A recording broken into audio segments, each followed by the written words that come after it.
Okay, so for this assignment, you are going to be reading phylogenetic trees. Previously, you've been building them and reading them. However, now what you're going to be doing is just simply reading them. So you should notice that in the assignment, there are a bunch of different phylogenetic trees. The first two look very similar to the ones that you were building, this one and this one. However, the next two start to look a little different. Don't get confused. They still operate and function the same way as the other form does. However, now instead of kind of creating those branches outward, it just kind of has it all off one straight line. But just to kind of point out some things, for example, in this one, the first trait listed here is jaws. That means that all of the organisms above this tick line, that would include the perch, salamander, lizard, pigeon, mouse, and chimp, all would have that trait. So because the hagfish is below this tick line, that means it does not have a jaw. So just be careful when you're looking at that tree and the following tree, as they are just slightly different than what you have been looking at in the previous assignments. For each assignment, or for each phylogenetic tree, you're going to be answering a few questions. Most of them are very similar.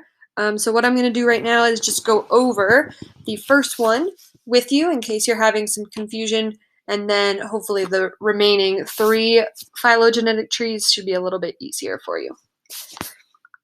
So the first question is, what trait do all of the living organisms on this tree have in common? So to figure that out, I need to look at the bottommost trait.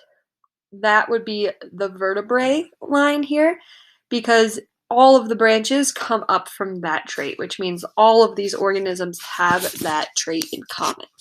And vertebra is the same as a kind of like a backbone. We are vertebrates. We have a vertebrae.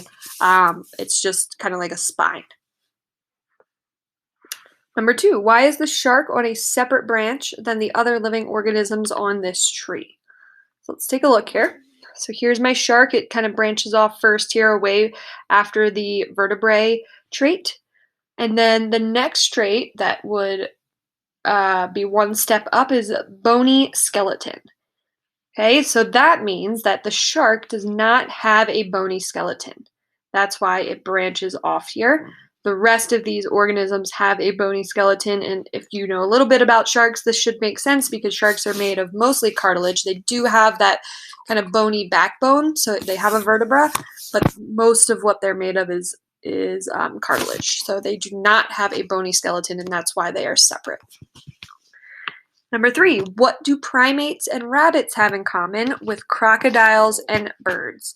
List all traits. There should be 4.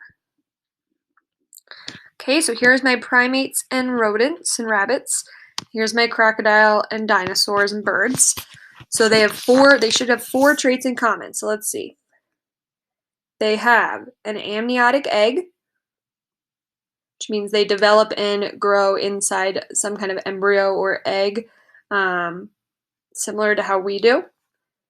They have 4 limbs, they have a bony skeleton, and they have a vertebra. So those are 4 traits that they all have in common. These 2 traits are what kind of splits them off into those 2 separate branches.